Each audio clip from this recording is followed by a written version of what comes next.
Now, police in London are investigating the killing of an exiled Pakistani politician. Imran Farooq was stabbed to death near his home in North London on Thursday night.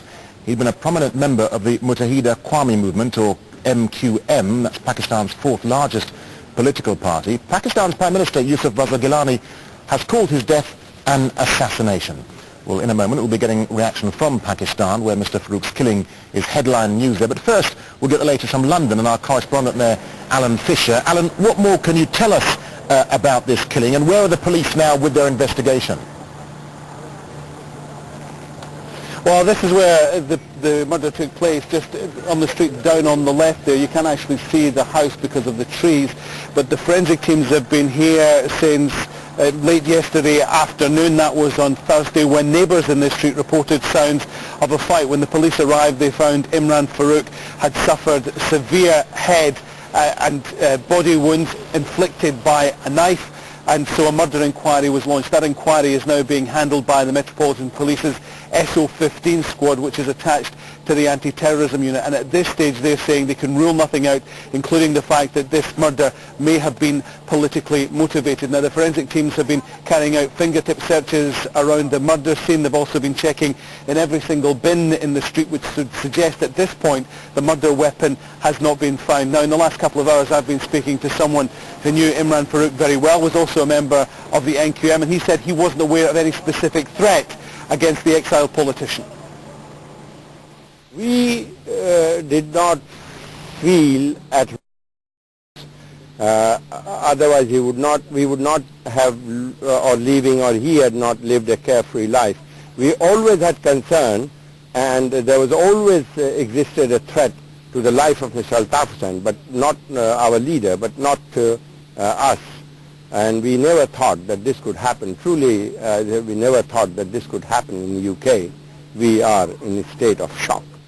Alan, just tell us a bit more about Imran Farooq, and what was he doing in London? Well, he disappeared from Pakistan in around 1991. At the time, the authorities were looking to charge him with a number of serious offences.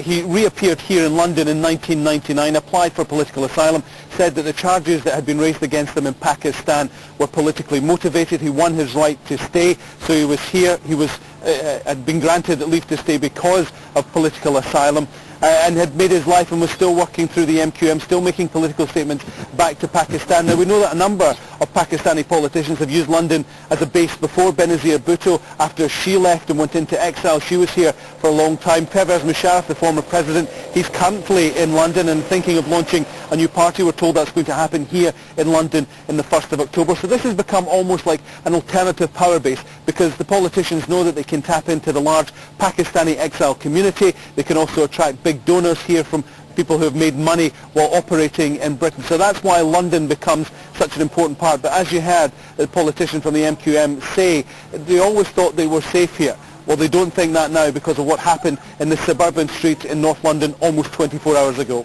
All right, Alan Fisher there in North London. Alan, thank you very much indeed. Let's cross over now to Kamal Haider. He joins us live on the phone from Islamabad. Kamal, we understand that Farooq's supporters have been gathering to mourn his death. How has this killing gone down in Karachi, Pakistan's largest city? Well, it has certainly come as a big surprise to everybody, because as Alan was mentioning in that report, London would no longer be seen as a safe haven for Pakistani political exiles. There is no doubt that he was a founding member, and the MQM leadership therefore showing their solidarity with him, because this was, after all, the architect of the All Pakistan Muhajir Student Federation, which later evolved into the MQM to represent the Urdu-speaking communities of urban Sindh. However, later on the party became a more nationalist party by trying to take its support elsewhere.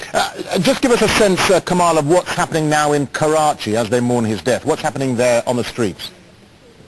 Well, they were certainly feared that there would be a huge backlash within the city of Karachi, but the fact that the murder or the assassination did not take place in Pakistan, there was a controlled response, if you like. The people of Karachi did not come out of their houses. The shops were all closed.